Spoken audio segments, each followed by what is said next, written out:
I need to install curtains, clean the kitchen, do some electrical work downstairs, and I've got about 3 hours to do that, change my clothes, and go to work. Seems like a good time to talk about a new Bible.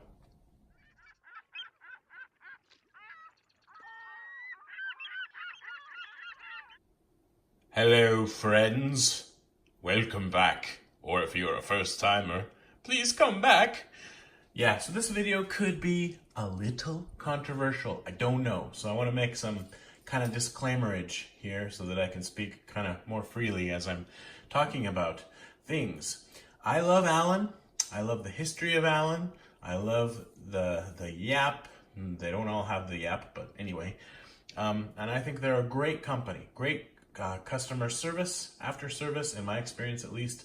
The free shipping is really wonderful, and I think that the Bibles are fairly priced for what they are. Now, I also need to say Charfleet does some excellent work, and I have myself at least one Charfleet Bible that's really well done, and I know that there are a lot of people, especially recently with the purple NLT, that got that and Charfleet, and it's just like perfect for them, and so and also the NRSV.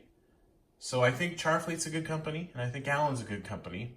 But what I want to say, is Allan, in my mind, has lost a bit of its sort of prestige because of a problem with quality control. And I want them to do well, and I want that problem to be solved, but I'm not going to pretend that it doesn't exist.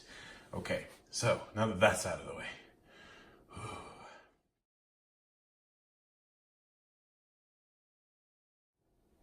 Yeah, I was really excited when this one came out. It's an NLT, and at the time I didn't have a premium NLT, and I really wanted one, and I also really wanted a green Bible, so I went with the green. In retrospect, I wish I had chosen the purple because it has purple art gilt, and that's pretty awesome, but those sold out like whippy bang bang. This one, as I'm making this video, is still available. So this is the Allan NLT R1G New Living Translation Bible Reader's Reference Edition Green Highland Goatskin. Yeah. Okay, and this is my second one because the first one they sent me had all kinds of problems. Now it had a beautiful, beautiful grain. It was just really had a lot of character, and I loved that. And my first impression as I took it out of the box, like, whoa, it's so great. It's so yappy and green and woohoo. But then I started looking at it a little more closely, as we all should do when we get our premium Bibles especially. And man, there were some issues. And I'll add pictures here if I can find them. But basically, there was a rip in the back. And the inner liner, like a small tear. The Yap was crazy huge on top. And then like really small, like a tiny little Yap on the bottom. It wasn't centered. I can't even remember all the issues. I'll show some pictures and maybe I'll add some text, but it was bad enough that I was like, yeah, I'm either sending this back, or if they want to just give me a bit of a refund, it's going to have to be a lot to make up for all these issues, right? And then I probably would have used it as a beater because it's like, it doesn't feel like a premium Bible when it's not made, like put together the way that it should be. And it was interesting because in the communication, I guess I should give you something else to look at.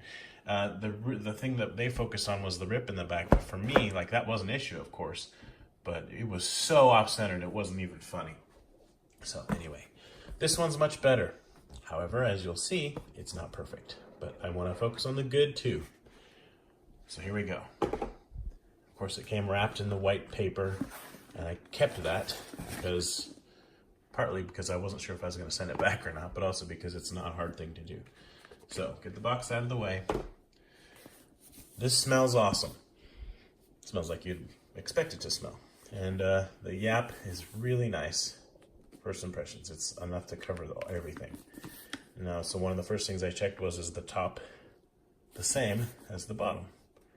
And it's pretty close. I'm not expecting utter perfection because they're handmade, yeah, but pretty close would be nice. What should I do first? I'll talk about the good stuff. Well, I'll just talk about everything. So you open it up and you have more green on the inside, more leather liner, Highland goatskin, nice gilt line. Corner works, you know, It's not bad. It's not amazing. Like at the top you can see, I mean, it looks all right on the corner itself, but just sort of maintaining the distance between the edge and the gilt line didn't work out perfectly, but it's really not worth complaining about. And here you can see the edge is slightly closer to the gilt line than it is up here, and that causes the gap to be ever so slightly larger on one side, but it's not an issue. Well, because the book is actually centered on the gilt line this time, which is great. Happy about that. Overall, I'm pleased with this one, but it's not perfect. However, outwardly, it's mostly good. The main thing that was an issue is the yap here is noticeably larger than the yap here. It's gonna be hard to show it in a video, but there's basically up to my thumbnail here, but here it's not. It's like 2/3. And I don't know how to show it better than that, but it's because of what I was saying about, so you can see how it folds there, right? That's where it folds over for the yap. I don't know how in focus we've been this whole time.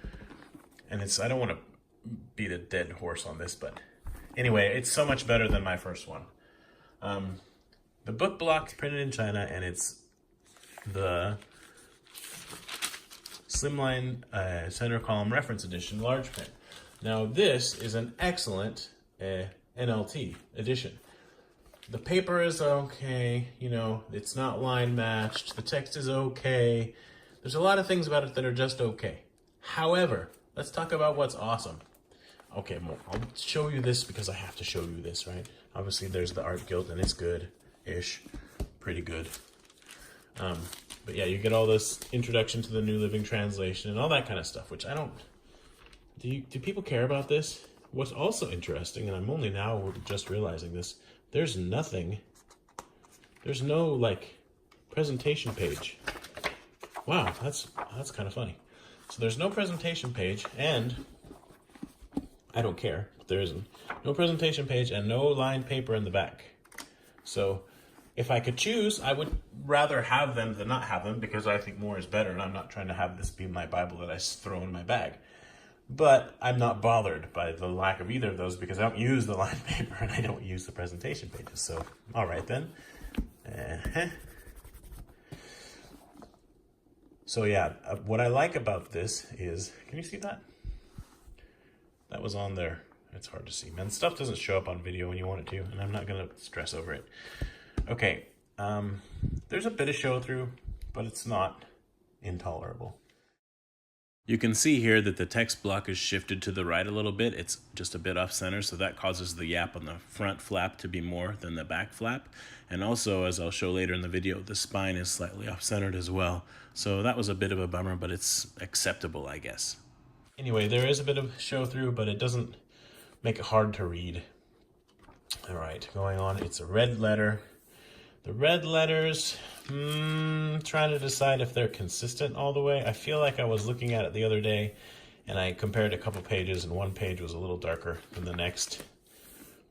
But as you're looking at it now, what do you think? Does it seem consistent to you? Well, Zechariah is not going to help. Yeah, see, like between these two pages, you can kind of see it's a little darker here than it is there. But I'm not really sensitive to that unless it's on the same page. Like if once I've turned the page, I can handle if the red's a slightly different tint. So I'm not, like these things, they really bother some people. I'm okay with it. Also, I really wanted a green Bible, but I was a little bummed because it's kind of basically a Christmas Bible, right? It's green and it's got the red and but whatever. I'd love to have a green silver line with like blue under silver because I'm a Seattle Seahawks fan. Don't know how you feel about that, but that's all right. So moving on, lots of references, which is good. And the footnotes are in the footer. The references are in the center column unless there's overflow, and then they come over here. I love it. I really like it. It's very easy to use. And this is kind of a study Bible because you've got in the back, well, not only that, let me tell you something else first. At the beginning of each book, two things. One, at the beginning of each book, you have an introduction with an outline and all this stuff. That's super cool. I mean, that's a really nice feature, and I didn't realize I was going to get that. Another thing, though, every book begins on the right side. So in a few cases, and maybe I'll find an example, maybe I won't, the previous book ends here, and then you have like a whole blank page here. So if you're somebody who wants to write in the Bible, well, you probably don't want to write in this one anyway, because, I mean, sure, you can write it, but there's like almost no margin space.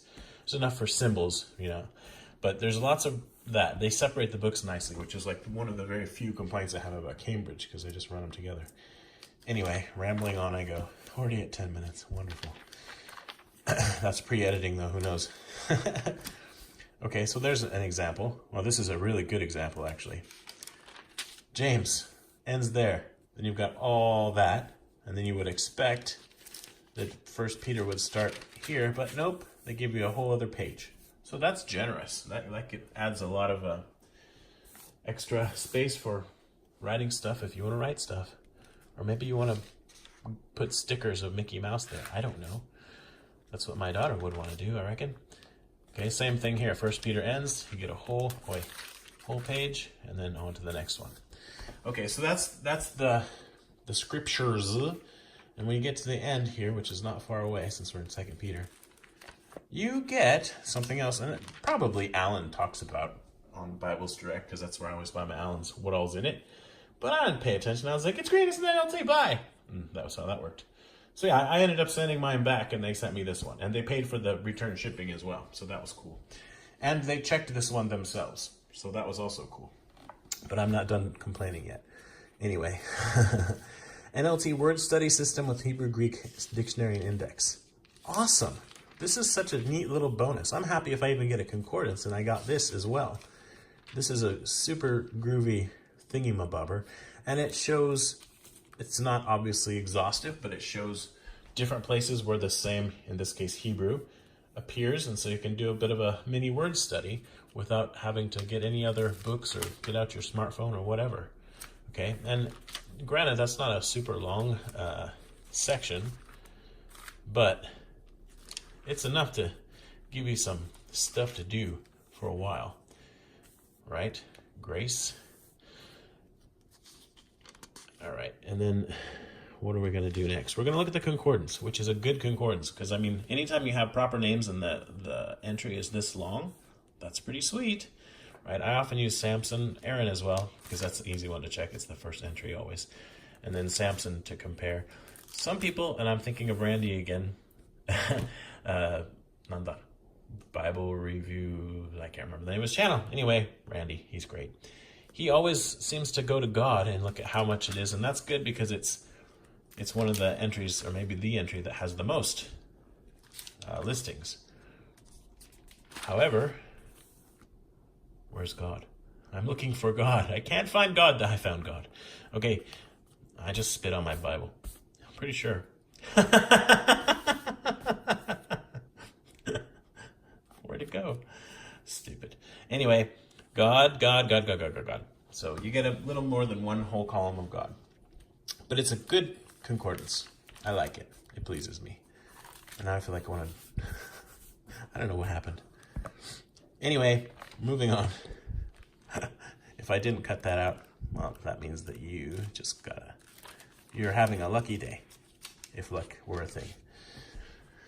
So, in the back, after the concordance, you've got a few Bible paper, India paper, I don't know, I reckon it's Bible paper. It's paper and it's in a Bible, so it's Bible paper.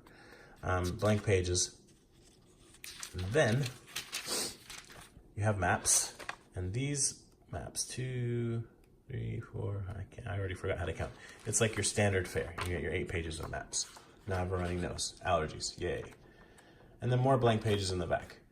So, overall, really happy with this. And I was getting ready to send a... Now my nose giving me the play-by-play. Send an email saying, okay, this is so much better. Thank you so much. La, la, la. And it does have a little bit more character in the back. There's kind of a little thing there. But then I started looking more carefully. And again, it's not going to show up very well in the video.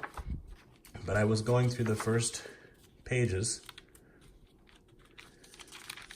just like this. And it seems it's faded over time, so that's actually really good. Well, you can kind of see there.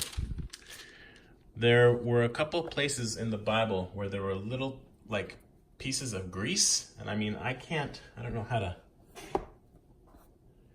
Here's a little piece of, like, I think this is pepper, right? They're about that big. That's not from my Bible.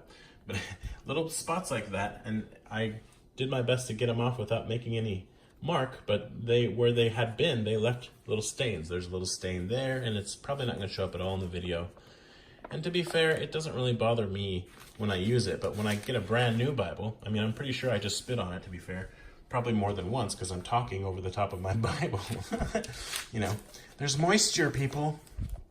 There really shouldn't be little chunks of grease inside the book block. And I found a couple places with that. There's a stain. And again, I guess I can try to make it so you can actually see it. Yeah, see, stain. I didn't do that. This was all right when I got it. And when it talks about how to use the reference system, I think it is here, there's a stain, which I don't know what that came from, but can you see that? Another stain. See? And that I found that on a few of the pages in the beginning and in the back. In the very back of the maps, there's a stain again. And I mean, this is the kind of stuff you'd expect probably to find in a Bible that's been used for like a year or two, but not right out of the box. And I mean, I feel bad, you know, complaining about, because my last Bible, my NRSV, and just because I don't expect people to watch all my videos, I'll show you that because it's right here. It's, you know, it's pretty good. It's not, the book block isn't perfectly straight, but it's all right. You know, it's all right. But it came with a hole in the cover, and then this, whatever this is, on the back. But I mean, those things didn't bother me that much. I just was like, and also the book box, like I said, not that straight, but I really like it. And I got a little bit of a discount, and I just called it good. So I feel so bad because I really wanted to be like, hey, it's perfect, thank you. And oh, one other thing, these ribbons are ridiculously long. Look how long those are. That's awesome. So I love this Bible, and you know, I'm over it. I'm looking past the flaws, and you can see how the yap has already trained down really nicely because of how they ship it with the paper. Oh, there was another thing. It's not centered in the back, and you can. It's again hard to show on video, and yes, I am picky, but the N on translation is almost on the corner, and then there's space between the corner and the T, so it's obviously not centered. Okay. But overall, I'm happy with this Bible. I just, you know, when you pay this much for what's supposed to be one of the most premium Bibles and one of the most premium NLTs besides the Caxton, I don't know. And especially, right, because they're using a book block that's not line matched, and it's not like super opaque paper. It's just kind of a good book block. It's all right, you know. But then they add the super premium binding and really nice leather. I mean, at least that part should be better. I don't know, man. Maybe my standards have just gotten too high, but definitely I think that the grease on the pages is not okay. So, but overall, this Allan NLT is really awesome, right? Unless you're like a real stickler for line matching. But look at how much yap there is. It's like eating the Bible. Pac-Man. So I love it, and you know, I'm gonna use it and enjoy it. So thanks for watching. I really do enjoy all the extra material in this too. And there you go, some Proverbs. Or no, yeah, Proverbs. Woohoo! Holy moly, this is long. All right, I've got 3 Allans sitting on the table right now, so I might as well stack them for color comparison. We're already so long. And but this green is just straight up green. Like there's no question about what color it is when it comes out of the box. Whereas the purple is a little bit of a brown color, really. And where's my other one? That's this other guy. Oh yeah. Okay. So just because Allan's look so nice stacked up together. There you go. Well, a little something special there to end the video. Hey! So again, I love Allan and I really want them to succeed and do well, but I definitely think the quality control needs to improve. And I think that Charfleet can be an excellent bindery, and they do great work sometimes. But in my experience, if I get a perfect Bible from Allan now, it's like, wow, that's an exception. My best one is the one that I paid a discount price for because it had a scratch in the binding. It was imperfect. This is Charfleet. So, I don't know, man. Love you, bye.